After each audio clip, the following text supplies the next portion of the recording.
This show will be rebroadcasted on www.blacktvs.com and Black Watch Television on your Roku app. Tonight we have Husniyah Dent in the building. How you doing, Miss Dent? Hello, I'm doing fine. How are you doing? I'm doing good. You have a big announcement. Yes. Just recently I just announced that I'm running for the Richfield City Council in Richfield, Minnesota, which is right next to it's the southern part of Minneapolis, so it's adjacent to Minneapolis and it's adjacent to the airport and right before you get to the Mall of America.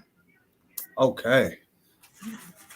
So tell us a little bit about why you decided to run. First, just tell me a little bit about yourself. Uh, for people who might not know Husniyah, tell them a little bit about you.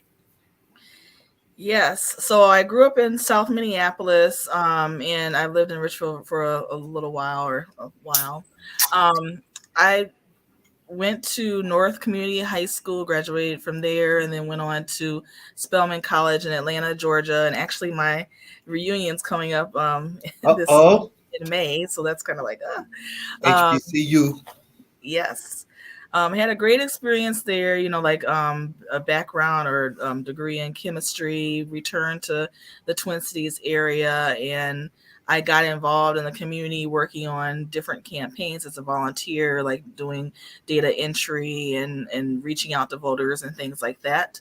Then throughout the years, while I was working as a chemist, I also did things where like marching to the Capitol, like when they had something that was announced on KMOJ, for different things that were going on. So then I decided to go to law school and I went to what was then William Mitchell and now it's Mitchell Hamlin School of Law and graduated with a Juris Doctorate and then worked like for a corporation, but at the same time I've always been doing volunteer work. And so like I was volunteering with a political party at the time I was with the DFL.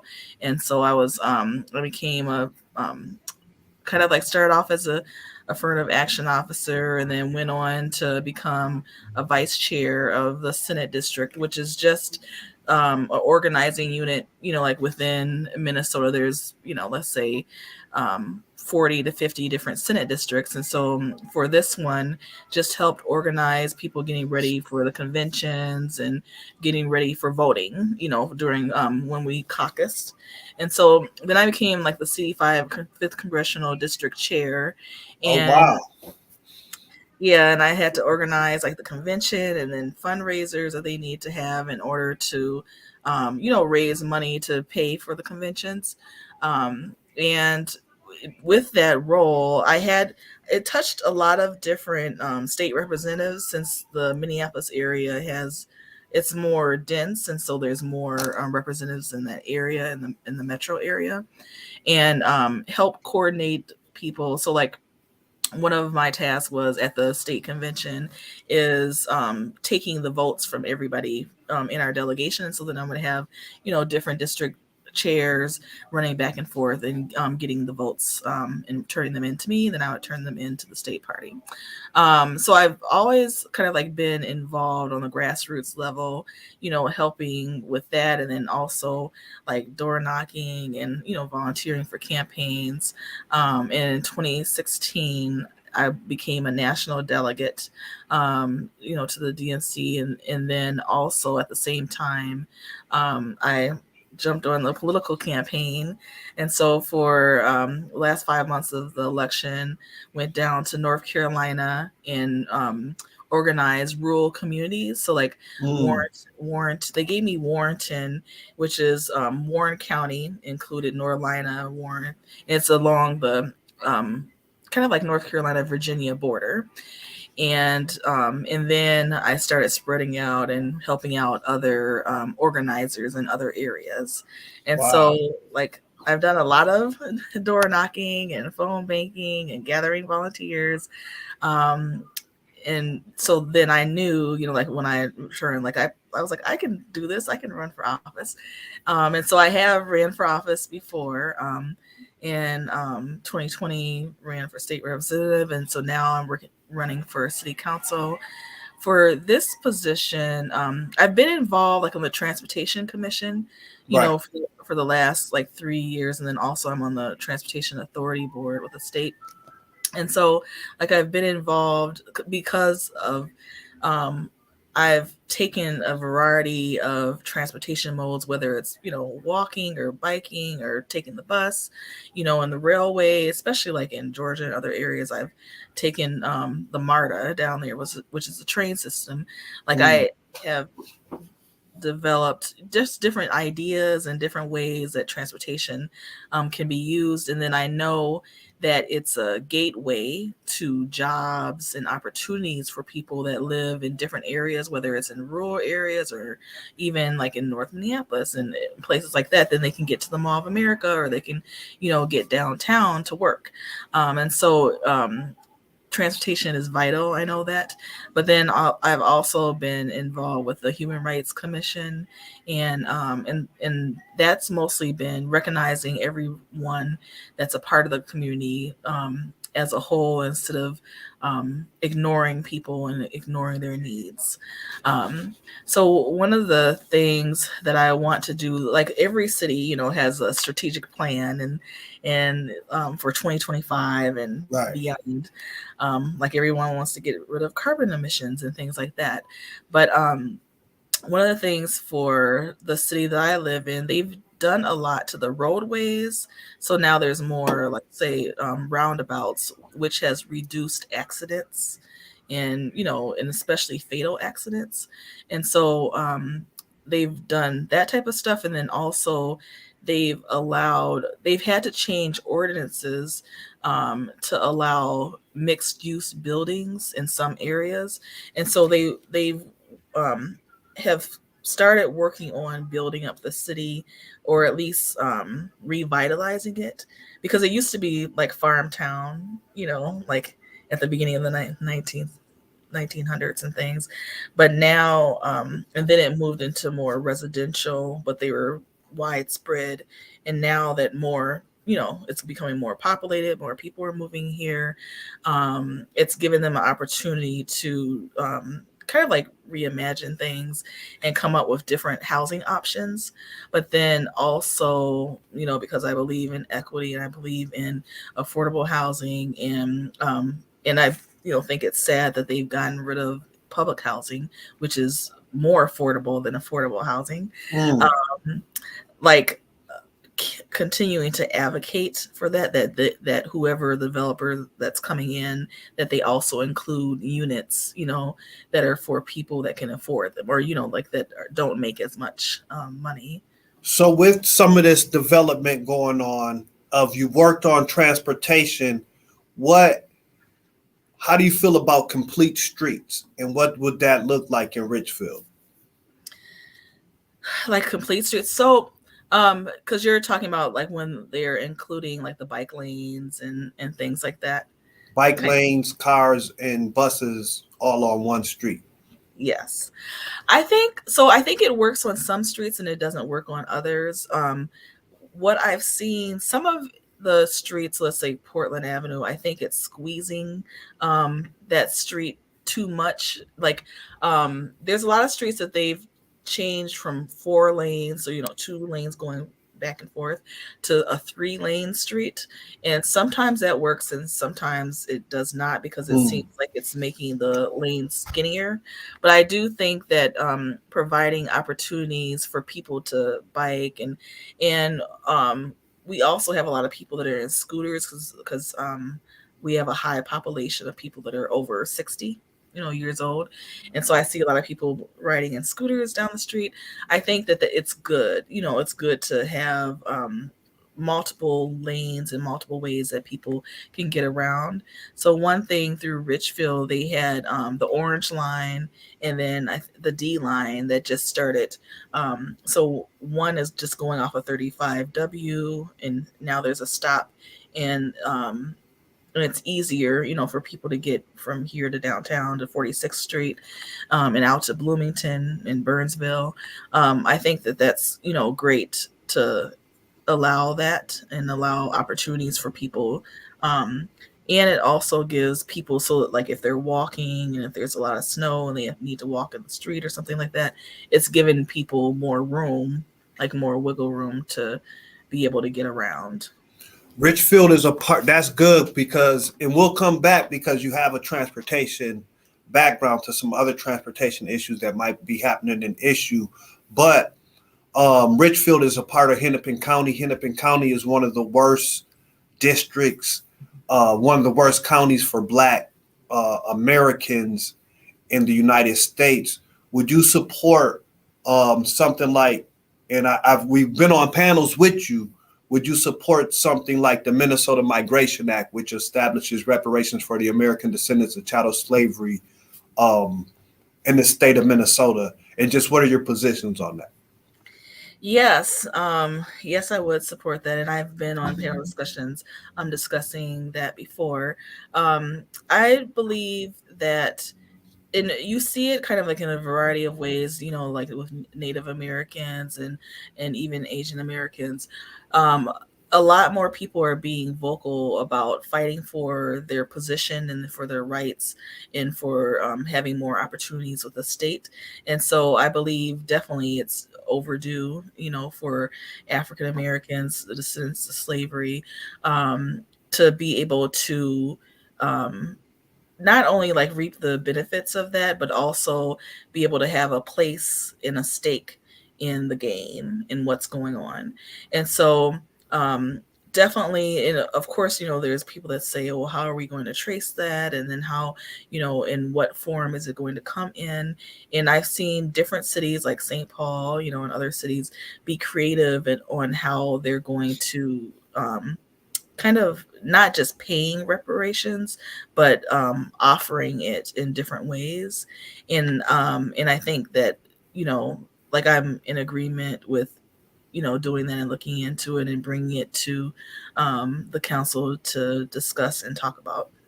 Also, when you were speaking about affordable housing or just housing in general, what are some important policy pieces that you would like to bring forth this election cycle for Richfield as far as housing is concerned?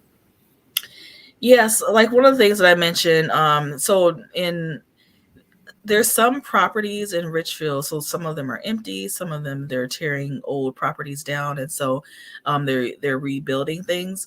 I think as it's in some of it, it looks like there's different agreements with different developers. And so as we're having these conversations with developers and they're coming in and they're pitching, their ideas, you know, um, kind of like throwing it back to them and making them kind of like think of ways that they can incorporate and for affordable housing into their units. So for an example, there's a property that's going up on Stevens and like 66th Street and First Avenue, and for that developer, they want it to be a 42 unit place. And so then, coming to them saying, well, what's the percentage of that property is going to be affordable housing? And if, come to agreement if they're like 10% or 10 of the units or something like that, um, coming up with a way that that can be incorporated. I know that, the like one of the aims of the city in allowing for the new development is to increase the tax base. And so it's all about money, like it's bringing in, more people that can pay more and dividing it up. But there still needs to be a place, for allowing, people like having mixed use units and things like that. They did build kind of like on another one on 66 in like York.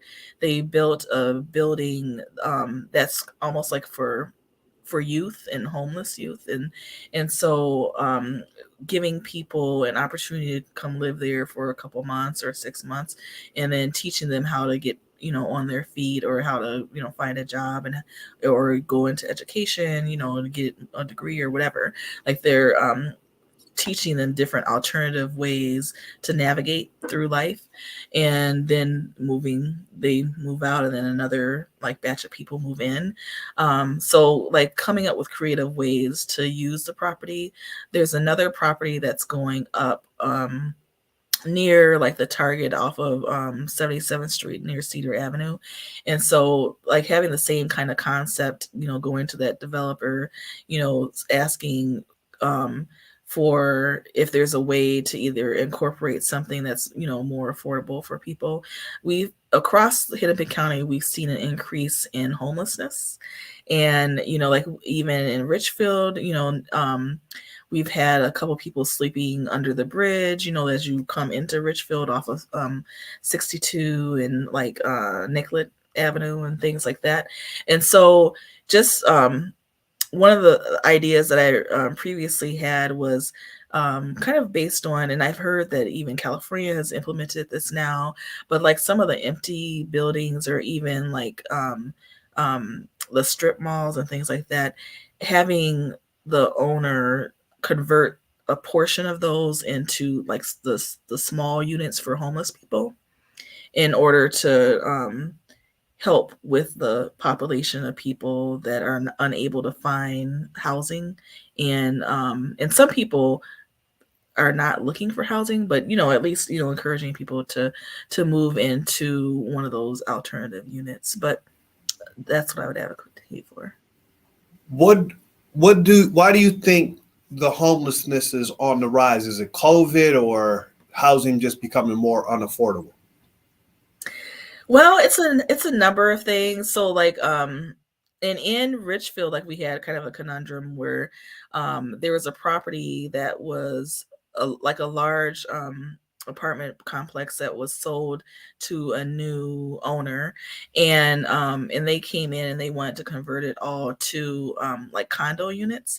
And so when that happened, and then they gave people 30-60 days to move out, and then they couldn't find a place. And a lot of the people, some of them, like the children, had to move out because the parents could no longer afford them. And it happened to be a property that had more Black and Latino residents. And so that, if you can imagine, like people, that was upheaval, like it interrupted a lot of people's lives. And so that was one thing that happened, and it happened like a couple years before COVID hit. And then when COVID hit, and then at that time we had maybe, they said like 13 youth that were homeless. And then when COVID hit, some people were furloughed, because even one of my neighbors, she works for an airline, and she's airline stewardess or whatever.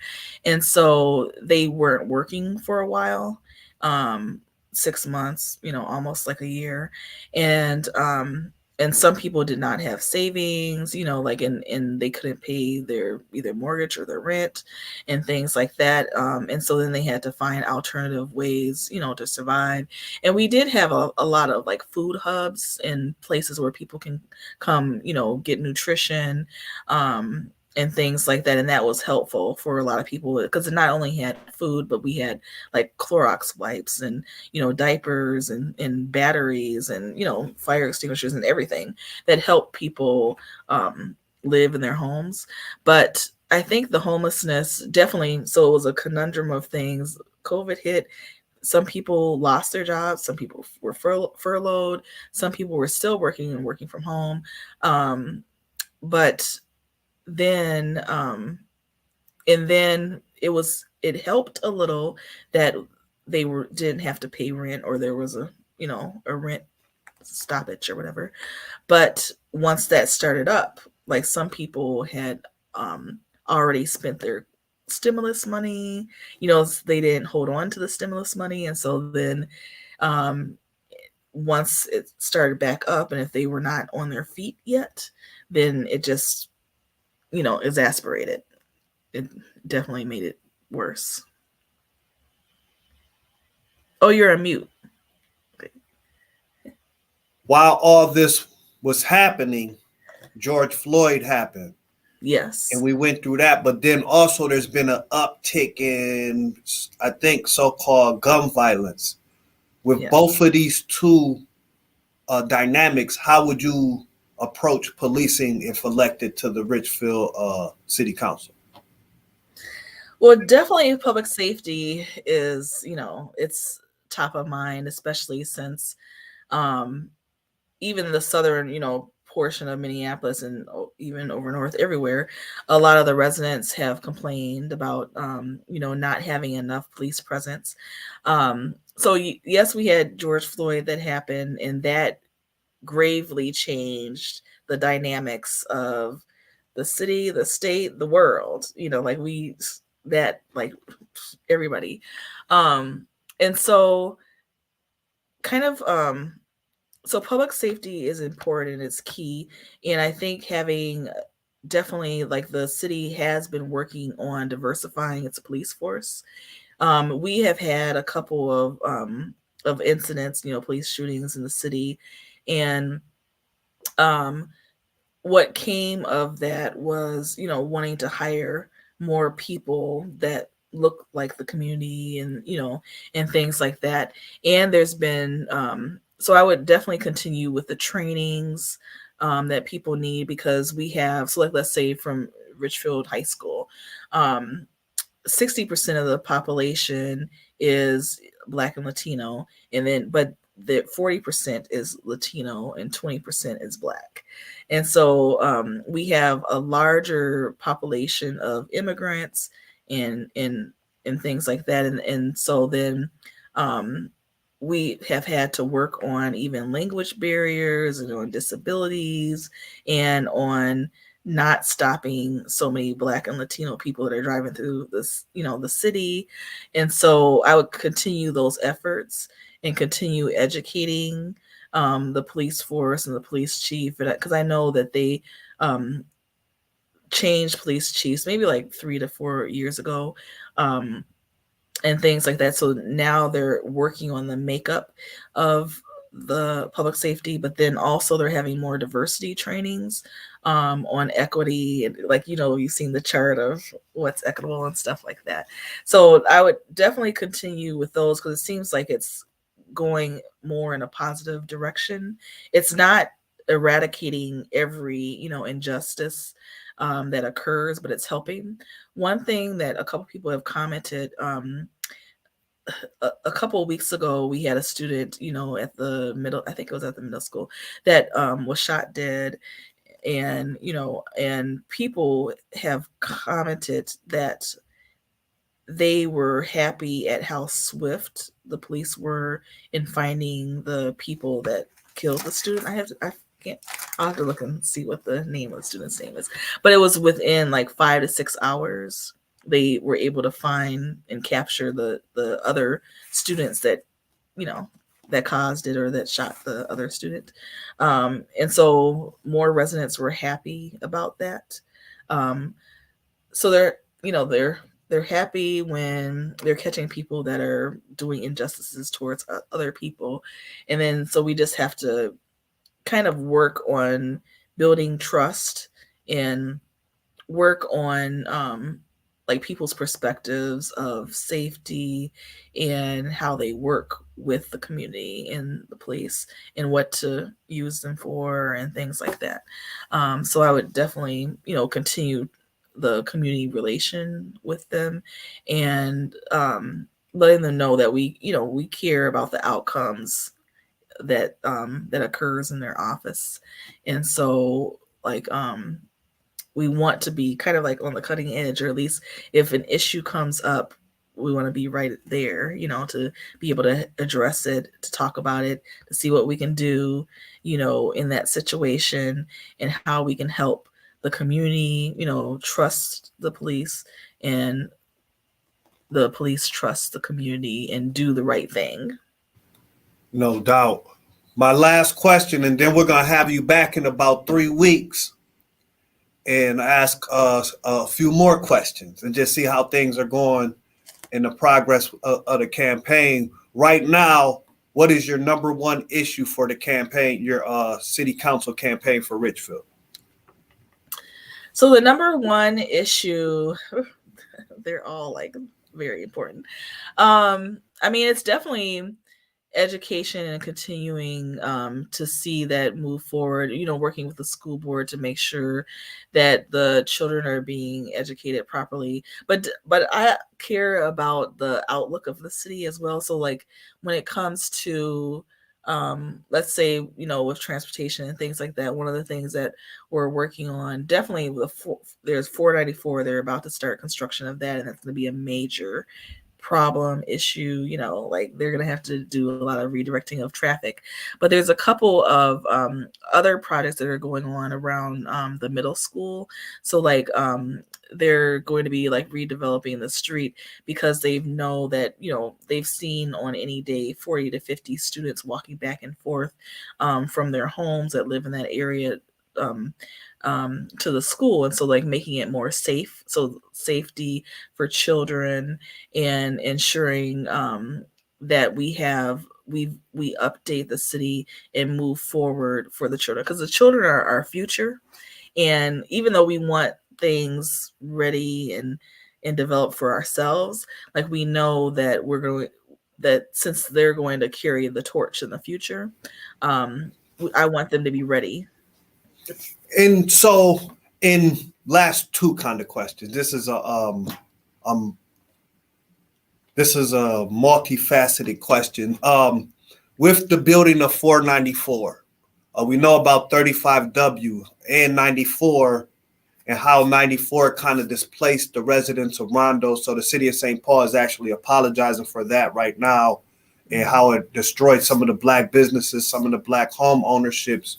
But not only that, as far as the city council, if you're elected to the city council, what can you, how can you encourage to make sure that the American descendants of chattel slavery are getting not our fair share of making sure that we're represented in the compliance part of the contracting of building freeways and getting jobs on these work sites, and some of the construction contracts, especially if we're in a school district where 40% of the people are 40% of the children are black. Shouldn't that reflect that maybe like in the cafeteria, or who we're contracting to buy lunches from even? Yeah, I think they've worked on that in the public school sense. I don't know about with the charter schools, because it seems like they keep thinking that they're separate and things like that. Like in the early stages of talking about the 494 project, as you go along, let's say from the Mall of America to Portland Avenue or to Lindale, there's a row of apartment buildings that line 494. And so one of the things that I've brought up, and I've been in some of those buildings, like for door knocking and things like that. I know that one building has a lot of people with disabilities. So some people are deaf and blind and things like that. They're talking about, getting rid of a couple of the bridges. And one of the bridges, I see a lot of people walking over to Walmart, across 494. And so like I've, advocated for at least coming out with a temporary way for people to be able to get across there. And so right now they're thinking of putting up a new like bridge that people can walk along Chicago Avenue, which is not there right now. But then making sure that it's still accessible during the project, like that they don't just tear down each of those bridges and then people can't get their groceries and go over there to Pizza Hut or whatever, Subway and things like that, because it's a major area, right after you get from the Mall of America. So that's one thing, that I've advocated for especially when it comes to equity. I've seen some even transportation commissioners and other people say almost as if homeowners in the streets that they live in are more valuable than a street that contains an apartment building, and they'll try to advocate for more amenities for that street that only has 5 homeowners, where an apartment building has 40 or 200. And so like just balancing things like that and thinking of ways to insert your voice. And that's how I would do it, as a city council person. one thing that they've had to do in the last few years after they had that incident where, that developer came in and displaced a lot of people, when another property came up for sale, they moved in and found another organization that can take over it as the developer. And so, like thinking of ways to kind of like insert yourself into the process and come up with, and then they met with them and they said, we want to keep the residents that are in there, like, these residents can't pay a lot, but we know you need upgrades and things like that. So then they help them find grants and opportunities to upgrade the property so that they wouldn't pass that along to the residents and increase their rent, because that's what they were doing. Like, they were coming in, and let's say if your rent was 400, and then all of a sudden it became 800, and then people were just like, we can't pay this. And so then they were pushing people out intentionally so that they could flush the building out and then come in and tear it down, build it back up, and then charge 1,200, and so thinking of creative ways to get around that, and when those projects and things come up. But then also, it also means that you have to have your finger on the pulse to know when that's going to happen, like to be right there at that time. So that's one of the things that I would advocate for, especially keeping families together, keeping families in their homes, is like trying to work around that situation. Oh, you're on mute. Thank you for coming on tonight to talk to us. We're going to have you back in about 2-3 weeks just to get an update on the campaign. If people want to get in touch with you, want to volunteer or anything like that, how can they go about doing that? Yes, I do have a Facebook page. So if you can see my name, Husniyah, Husniyaah, and then Dent, DENT. And then also I have like Dent for Richfield, Minnesota. So I can probably put that in the comments or whatever, because it's on my Facebook page what the email address is. Okay. But that's where you can get in touch with me. And I also have like my PayPal link on there as well. My website right now is being fully developed, and so it'll be up and running in the next week or so. But then I'll pass it on to you as well. Well, when you get ready to launch it, we'll bring you back in for another quick interview on the next set of issues that we need to discuss. Great. Well, definitely thank you for having me on your show and, being able to talk about my campaign. I definitely appreciate it. Thank you. We'll have you back on our next roundtable so we can see how we can better support your campaign. Thank you. All right. Thank you. Thanks. And that was Husniyah Dent. She's running for city council in Richfield. If you want to get in touch with her campaign, go to her Facebook page, which is Husniyah Dent, and she'll be back soon when she launches her website, so we can keep her, so she can keep us up to speed, and maybe the National Independent Black Caucus can endorse her candidacy. We have D Ice all the way from Indiana. How you doing? What's good, man? How you doing? Doing good. Blessed. Man, thanks for joining us, coming to talk to the people here in Minnesota about your music and what you got going on in Indiana. How did you first get involved in hip hop or music? Well, my dad started rapping a long time ago, and watching him doing it kind of got me into it. And then my mom, she sings in church and everything, so I had a music background going, and I saw my friends start doing it. I'm like, maybe I should give it a shot too. I'll be having things on my mind, so I'm gonna give it a shot and see what I could do. No doubt. What was the name of the first song that you came up with?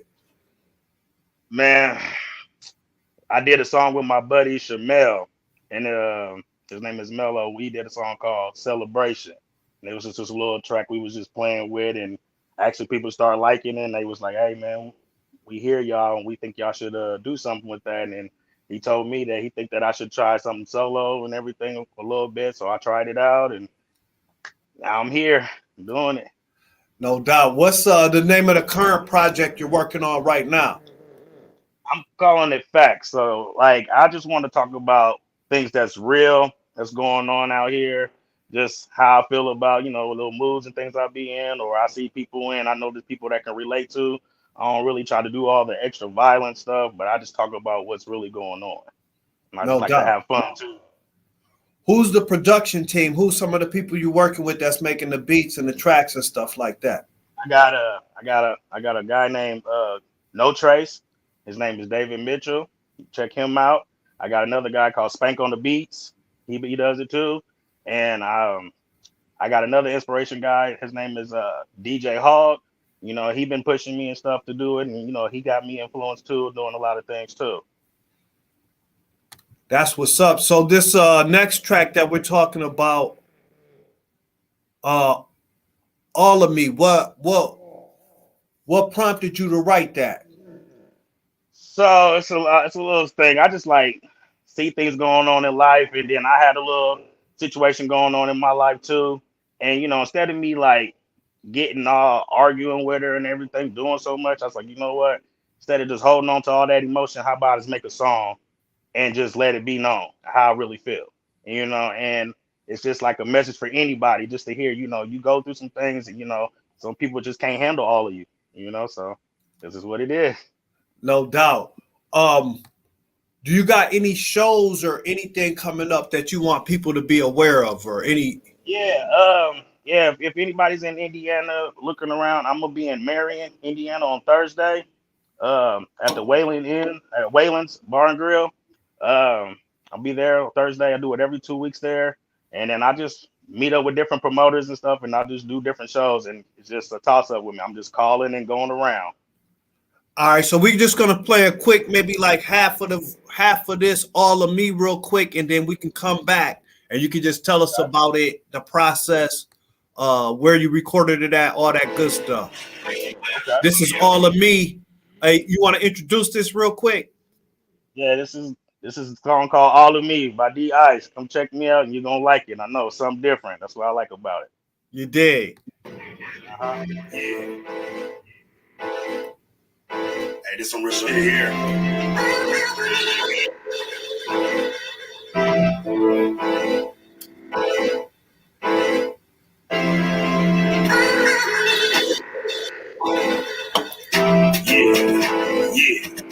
Yeah. Let's go.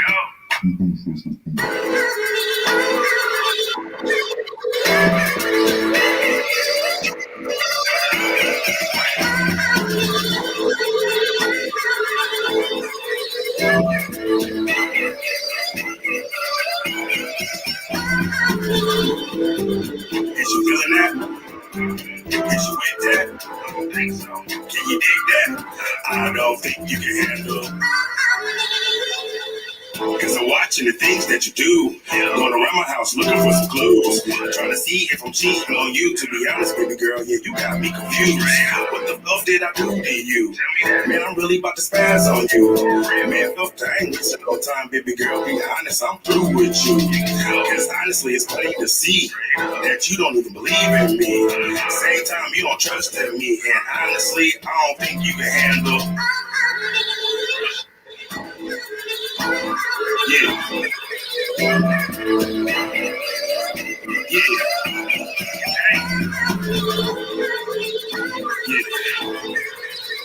Is you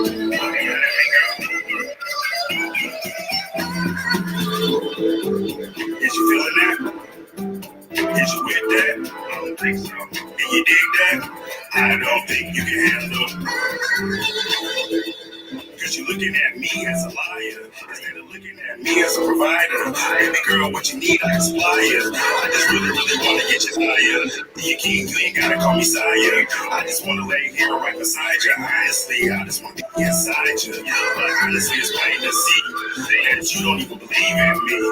Same time, you don't trust in me. And honestly, I don't think you can handle. Yeah.